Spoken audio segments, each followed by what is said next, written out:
Zero Foxtrot, can you come up on National? Tucked in a modest building near Pangborn Airport in East Wenatchee, the Central Washington Interagency Communications Center serves as the dispatch hub for 5 cooperating agencies, covering nearly 22 million acres from the Canadian border all the way down to Oregon. Also known as CWICC, the center serves as the focal point in providing logistical support and resources for anticipated and ongoing fire incidents in Central Washington. Central Washington Dispatch covers 5 agencies: Spokane BLM District, Okanagan Wenatchee National Forest, Washington State DNR, U.S. Fish and Wildlife, Mid-Columbia Refuges, and we also we're partnering with BIA, Yakima Reservation, to begin dispatching for them. The coverage area starts in Canada, and it moves all the way down into Oregon. We cover the majority of the basin, but the basin is also shared with Northeast Washington Dispatch. Moses Lake is kind of the cutoff zone in the middle of the state, and as you move south, Walla Walla would be that cutoff zone. So we kind of go at an angle there and cover a large, vast area. Central Washington Dispatch is one of the largest, if not the largest, dispatch center in the Pacific Northwest, Oregon and Washington.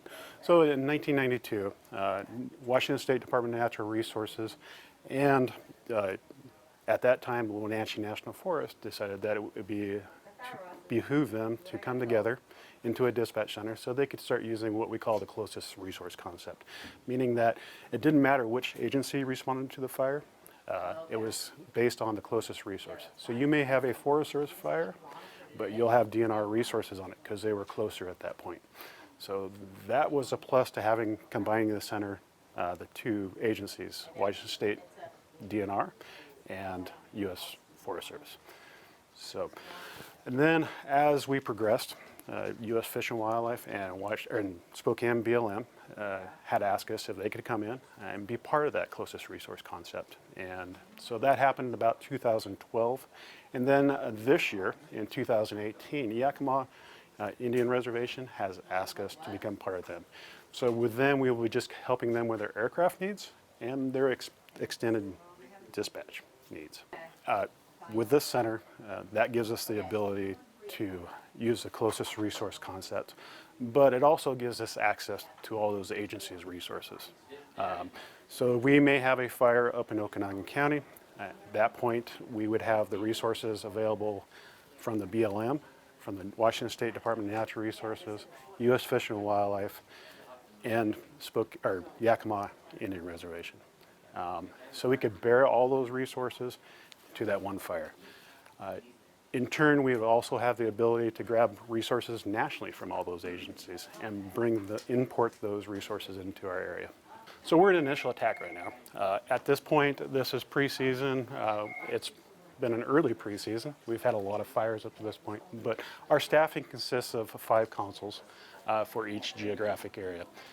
Each consul is in correspondence with its map next to it. So Okanagan County, Iniat, and Chelan, which we call Columbia River. That would be the next consul down. The next consul is Wenatchee River, which is basically Leavenworth and Lake Wenatchee. Then you move down to the Yakima area, and then Klickitat County and the Basin. We do have the ability to turn on another desk if we do get busy out in the Basin and bring in an additional dispatcher. So during normal season, we have a staff of 18. And then as the season progresses, the staff within IA can get up to about 25 folks in here. So as we receive a phone call in, a report of a fire, at that point it goes to the initial attack desk. Those folks act on it. We send resources out to the incident. As the incident expands, we start incorporating aircraft. Aircraft is another section within the initial attack office.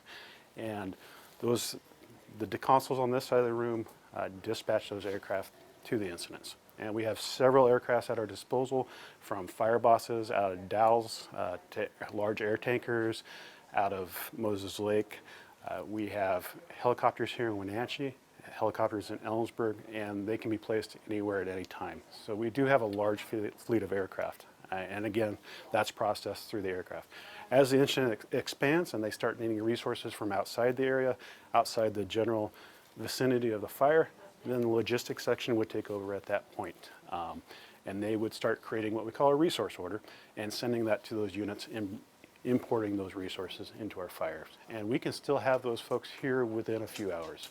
So what we're looking at here is some of the technology that we use within the dispatch center. This is the geospatial portal. With this, we can view any lightning strikes that's happened within the last week or so.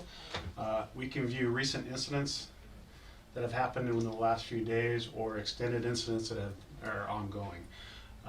Also within this, we can look at heat signatures from satellites to help us detect fires that are out in the landscape. And we have ability to look at rain shadows, rain forecasts, radar. We can look at current and predicted weather as far as temperatures, humidities, and some of those things on this with this technology.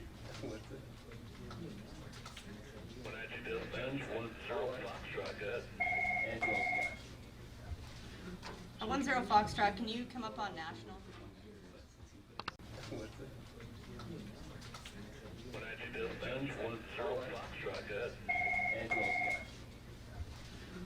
10 Foxtrot, can you come up on national? So initially we get reports from 911 centers, from the public, from some of our observation aircraft sometimes. We get reports from many different places. Once that report comes in, we try to get the best information we can on the location of the reported fire, and then we send some resources to that fire in that direction. We notify a duty officer, fire management, if you will, for that area, and let them know what we've done, what we know, and then they can let us know if they want to change the dispatch or not. But we already have resources headed that way to get a quick jump on things. One year we had a big lightning bust come through, and we took 600 fire reports in about a 48-hour period.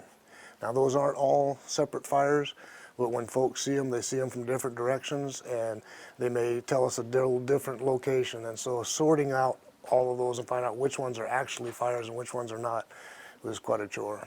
Of course, SWICC is really a state-of-the-art facility, but do you still use fire lookouts for those early detection? Yeah, we do. We still have a few lookouts staffed. Some of those are volunteer lookouts. We also use fixed-wing aircraft after lightning storms to get up in the air and kind of look and see if they can spot anything for us. So we do get reports from many, many different avenues. We work closely with all the 911 centers locally here in Rivercom and Chelan County. We also do KITCOM in Kittitas County, SUNCOM in Yakima, Kittitas Sheriff's Office, MAC. We probably touch base with as many as 10 or 12 different 911 centers at any given time. Our fire season's busy, I would say, probably from the 1st of July. It's getting longer. We're busy right now a little bit, but some seasons will run into the end of October. We come in the morning and we don't know what time we're going home at night. 12, 14-hour days. We try to keep it to somewhere in that vicinity. It does seem to be they're starting earlier and lasting longer before we get the weather in the fall that kind of puts us out of business for a little while. Staffed year-round, the Interagency Dispatch Center helps agencies respond faster and with adequate resources to help minimize catastrophic wildfire throughout the state. Well, as Brant told you earlier, that was part of the creation of this whole center. It's very important for safety-wise for our employees to be able to communicate, and the CWICC, the center, offers that safety net for us so that we always know where our employees are. They can radio in, ask for assistance, or explain what's going on in the forest, if there's a road washout, whatever. So it's that communication element that's so important to us so that we can safely work in the woods and be able to have that communication with other folks here at the center to make sure that everybody is in a safe environment. Yeah, whatever element it is that we're working on in the forest, whether it be prescribed burning, whether it be a wildlife crew that's out in the wilderness area or something, or a roads crew who are reconditioning a road or something, that communication element so that we know where our employees are and that they check in at the end of the day that they're out of service, let's say, and they're heading home. So safety is our number one issue for not only our employees but the public, regardless of whatever the environment is, is, whether it's a fire environment, whether it's driving down on a forest road, whatever. You know, safety is such a huge issue for us. Got your back. Yes, definitely.